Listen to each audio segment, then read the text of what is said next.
Avances en la disminución de barreras, sobre todo arancelarias, al comercio interregional de bienes. Ello es el resultado de los esfuerzos desplegados dentro de los distintos esquemas subregionales de la integración. La liberación alcanzada es un activo que es preciso valorar y preservar. No obstante, también es necesario reconocer las limitaciones de dicho proceso. Los avances también son muy incipientes en la liberalización de los intercambios entre el Caribe y el resto de la región.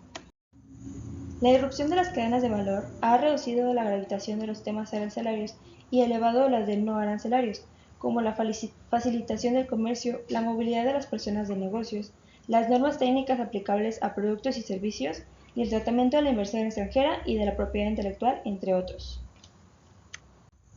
La inclusión en los acuerdos comerciales de normas sobre propiedad intelectual origina serias controversias dentro y fuera de la región. La razón es que tales disposiciones pueden implicar una transferencia neta de riqueza desde los países importadores netos de propiedad intelectual, por lo general países en desarrollo, hacia los países exportadores netos de ella, habitualmente países desarrollados. Un nivel excesivo de protección de la propiedad intelectual puede desincentivar la difusión de las nuevas obras e invenciones y tener un impacto negativo sobre las políticas públicas como la de la salud, educación, cultura e innovación. El desarrollo de mayores vínculos comerciales y de las inversiones entre América del Sur, Centroamérica y México debería ser también un objetivo fundamental de los esfuerzos por fomentar una mayor integración productiva en América Latina. En este sentido, un desafío permanente es avanzar hacia una mayor integración formal entre Brasil y México, por tratarse de las economías de mayor tamaño y sofisticación productiva de la región.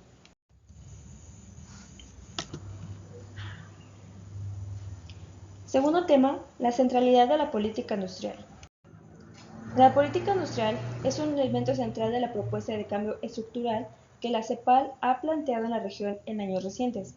Lo que persigue con ella es fomentar la transición hacia actividades caracterizadas por mayores niveles de productividad y una mayor intensidad de conocimiento, ya sea en los sectores de manufacturas, recursos naturales o servicios.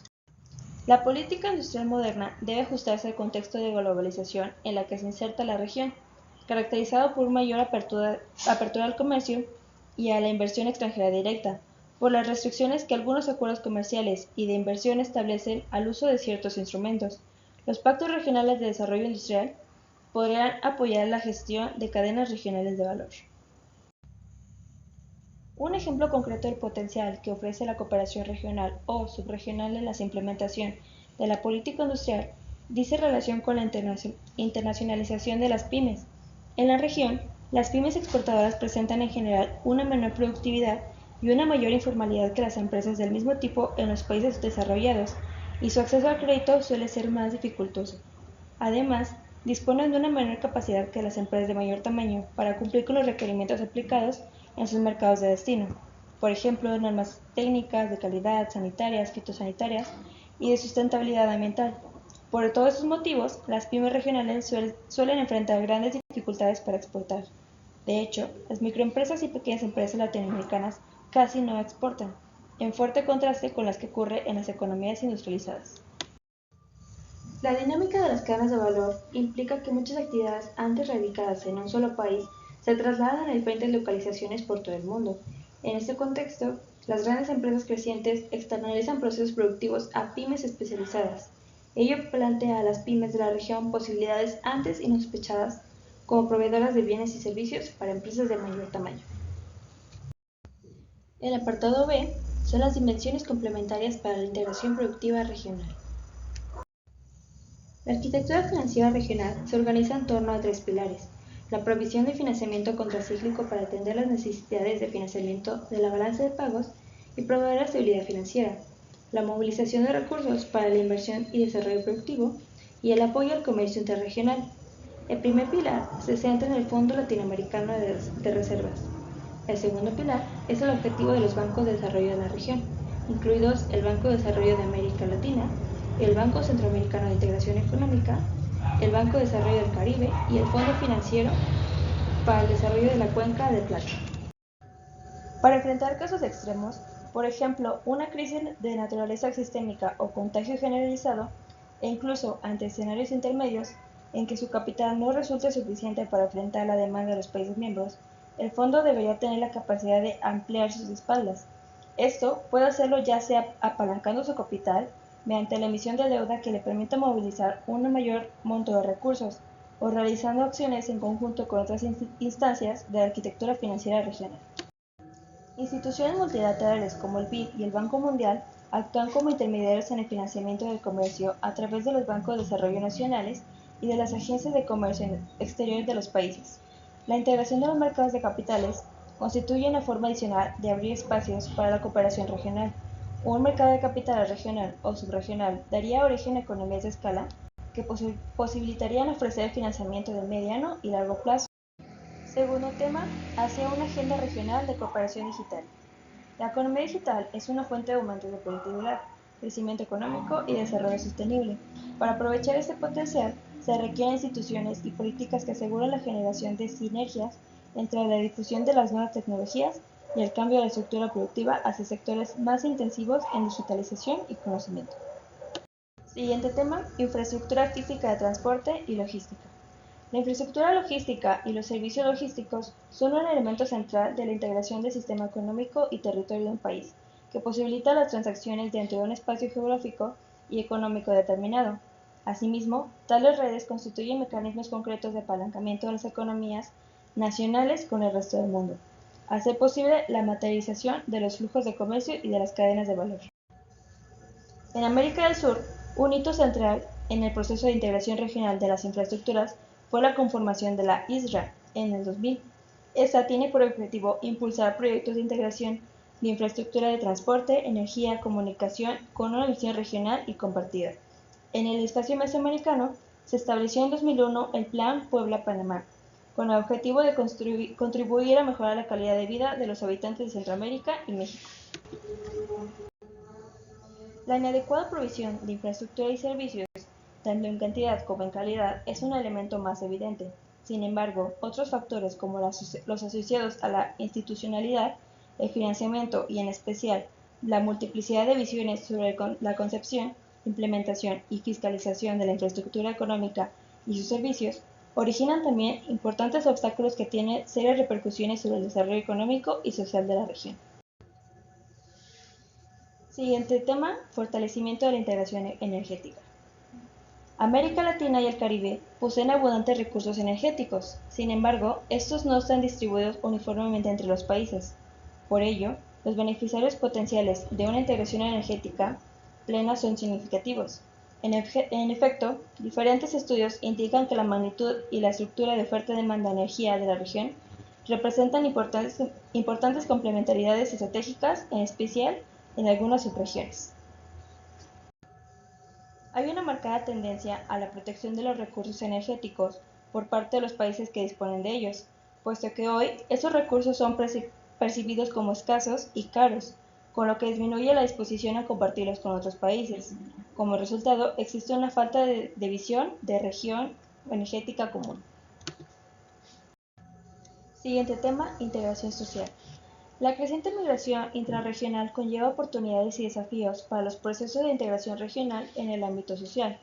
Es importante avanzar hacia una visión consensuada sobre la gobernanza de la migración, en que se promueva la protección de derechos de las personas independientemente de su condición migratoria. En particular, un desafío es la portabilidad de derechos y beneficios de los migrantes. Las restricciones que existen actualmente en este ámbito limitan la movilidad y generan problemas de integración entre los pueblos, sea porque no es posible migrar a un segundo país de la región con los derechos adquiridos en el primero, o porque siendo extranjero se encuentran limitantes para participar en el sistema de protección social. Esta situación es clara en relación con los recursos aportados individualmente a la seguridad social y los derechos de acceso a salud, pensiones y jubilaciones, pero también abarca el componente no contributivo y los derechos adquiridos. Medio ambiente y recursos naturales. Los países de Latinoamérica y el Caribe han tenido un papel activo en el proceso de elaboración del marco institucional de principios y acuerdos sobre el desarrollo sostenible. En la región se han celebrado 3 grandes cumbres mundiales, cuyos resultados han guiado la agenda para el desarrollo y sustentan sus valores y prioridades. En la región existe un déficit de mecanismos de gobernanza para canalizar los recursos derivados de la explotación de recursos naturales no renovables hacia la generación de condiciones de bienestar e igualdad de las personas y hacia la creación de nuevas fuentes de ingreso y motores de crecimiento. El mismo patrón de desarrollo que ha sido social y económicamente insuficiente ha resultado devastador para el medio ambiente. La integración económica regional deberá avanzar hacia un patrón de desarrollo ambiental sostenible. Un grupo de oportunidades para la cooperación regional en materia ambiental se relaciona con la necesidad de adaptarse a un mercado global en el que el medio ambiente es más valorado, ya sea por el consumidor o por los efectos de medidas de políticas nacionales, iniciativas regionales de los principales mercados como la Unión Europea o como resultado de acuerdos mundiales. Otro grupo de oportunidades para la cooperación regional en materia de medio ambiente está relacionado con la gestación de áreas transfronterizas y ecosistemas compartidos. Así, las preocupaciones ambientales han desencadenado importantes procesos de colaboración que también han contribuido a la integración. Capítulo 6. Los particulares desafíos de la integración en el Caribe. Breve diagnóstico. En los últimos 25 años, los países miembros de la Comunidad de Estados del Caribe, CARICOM, se han esforzado por consolidar su integración mediante un mecanismo subregional conocido como Mercado y Economía Únicos del Caribe. Pues, a pesar de que se han ido reduciendo gradualmente las restricciones a la circulación de bienes, servicios, capitales y personas, se han experimentado dificultades a la hora de adoptar los cambios legislativos necesarios para hacer efectivos todos los acuerdos alcanzados. Cabe señalar que los avances más profundos en cuanto a la integración económica se han reflejado en la creación de la Unión Económica de la Organización de Estados del Caribe Oriental, OECO. Por otro lado, la República Dominicana y los miembros de la CARICOM forman parte del Foro del Caribe del Grupo de Estados de África y del Caribe y del Pacífico, CARIFORUM, mecanismo intergubernamental que coordina el diálogo político interregional con la Unión Europea. Son varias las particularidades y limitaciones que caracterizan a los países del Caribe y que plantean especiales desafíos a sus procesos de integración. En términos geográficos, 12 de los 15 Estados miembros del CARIFORUM son islas que se reparten en un área de aproximadamente 60.000 km². Únicamente 3 países miembros de la CARICOM forman parte del continente: Guyana y Suránime en América del Sur y Belice en Centroamérica. Esta condición de insularidad aumenta el costo de la integración. Consiguiente, existe una gran heterogeneidad de ingresos y población entre los miembros de la CARICOM. Así lo ilustra la elevada dispersión del Producto Interno Bruto por habitante, que supera los $21.000 en el caso de las Bahamas y no alcanza $800 en Haití. En cuanto a la distribución de la población, en 2 países, Haití y Jamaica, se concentra el 75% de los habitantes, 10 millones y 2.8 millones respectivamente, mientras que en la OECO 6 países no alcanzan el medio millón de habitantes. Otra característica destacable es la reducida escala productiva y exportadora de los países del Caribe. Pese a que sus economías son abiertas y están orientadas a la exportación, constituyen una proporción reducida del comercio mundial y regional, menos del 0.2% y el 1.2% respectivamente en 2013. De los países miembros de la CARICOM, solo algunos pueden ser catalogados principalmente como productores de bienes, y en todos los casos la producción se encuentra en una gama muy reducida de productos básicos, manufactura ligera y productos derivados del petróleo. Dado su grado de apertura comercial, los países del Caribe en general son vulnerables a los choques externos, sobre todo a las variaciones de precios de los productos básicos. A excepción de Trinidad y Tobago y Suriname, El resto de los países de la CARICOM suele arrojar un elevado déficit en la cuenta corriente de la balanza de pagos. A esto se le agrega la elevada carga de la deuda pública. En varios países supera el 100% del Producto Interno Bruto, restando recursos que de otra manera podrían destinarse a actividades productivas. La reducida proporción de las exportaciones totales a América Latina es otro rasgo destacable de la estructura del comercio de los países de la CARICOM.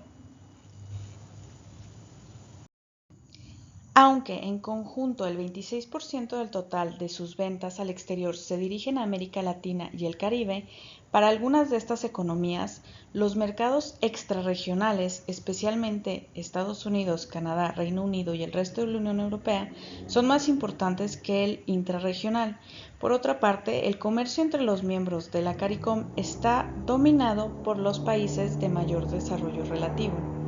A diferencia de los productos básicos exportados por los países de la CARICOM, aunque se transportan en buques tanque, las importaciones de manufactura y bienes de consumo de la subregión se desplazan en contenedores. Al ser escaso el volumen de carga, los servicios navieros son irregulares. De los 17 puertos más importantes de la CARICOM, solo 3 son centros de transbordo global y regional. El resto de las islas no es atendido por navieras internacionales, por lo que el servicio es prestado por pequeñas embarcaciones de enlace que realizan transbordo de carga entre los puertos pequeños del Caribe. Los altos costos del transporte marítimo que cabe asumir los países de la CARICOM afectan su competitividad y sus opciones de aprovechar cadenas regionales o globales de valor. El transporte aéreo entre los países de la CARICOM guarda varias similitudes con los transportes marítimos. Dada la escasez de rutas directas, varias islas requieren de conexiones vía Centroamérica o los Estados Unidos, lo que dificulta la conectividad y el normal flujo de negocios entre los miembros de la agrupación. Otro elemento diferenciador del Caribe es su alta exposición a desastres de origen natural de gran frecuencia, como huracanes, tormentas tropicales e incluso terremotos. Por lo general, son fenómenos que tienen un impacto negativo directo a la infraestructura y los ecosistemas costeros, mientras que indirectamente desincentivan el turismo y la agricultura, con lo que se reduce el crecimiento económico. Los pequeños estados insulares del Caribe están desproporcionalmente expuestos a los riesgos derivados del cambio de clima. Además, por su configuración física y por la estructura de sus economías, son más vulnerables a la degradación ambiental del alcance local, con la contaminación de zonas costeras y de aguas superficiales y subterráneas, atribuible a una gestión de residuos inadecuada. Debido al tamaño de sus economías y a que se requiere determinadas escalas para que ciertas soluciones sean eficientes, la cooperación subregional se vuelve aún más necesaria. Asimismo, la gestión de ecosistemas de uso común, como el Mar Caribe, no es posible sin una acción concertada que permita manejar de un modo sostenible el tráfico marítimo, el turismo costero y la pesca.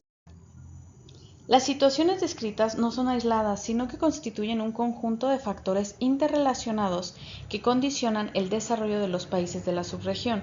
Por ejemplo, tras un fenómeno extremo o un desastre de origen natural, cabe esperar que las condiciones de endeudamiento empeoren debido al costo asociado a tales eventos, lo que hace necesarios sucesivos empréstitos para gastos extrapresupuestarios, agudizando el déficit fiscal. Esta dinámica se observa en periodos de contracción de la demanda internacional. En estas circunstancias, los esfuerzos por promover una mayor integración regional y mejorar la competitividad de los países de la subregión se ven permanentemente limitados por restricciones presupuestarias, con el que persiste en la subregión el debilitamiento de la infraestructura, la logística y la conectividad relacionadas con el comercio. Hacia una mayor cooperación latinoamericana con el Caribe. El reducido tamaño del mercado de la CARICOM y la escasa complementariedad comercial entre sus economías señalan la necesidad de profundizar la integración con otros países geográficamente próximos a la subregión y que son sus socios comerciales naturales, en particular Cuba, la República Dominicana y los países centroamericanos. Considerando esta realidad y la reducida escala de las relaciones comerciales con América del Sur, más que recomendar la integración de los países del Caribe a un proceso de convergencia con el resto de las economías de la región, La CEPAL promueve una mayor coordinación entre los países latinoamericanos para apoyar con mecanismos de cooperación novedosos el desarrollo de las economías de la CARICOM y su interconexión con Cuba, la República Dominicana y Centroamérica. Este grupo de países se complementa naturalmente a partir de sus estructuras importadoras y exportadoras relativas.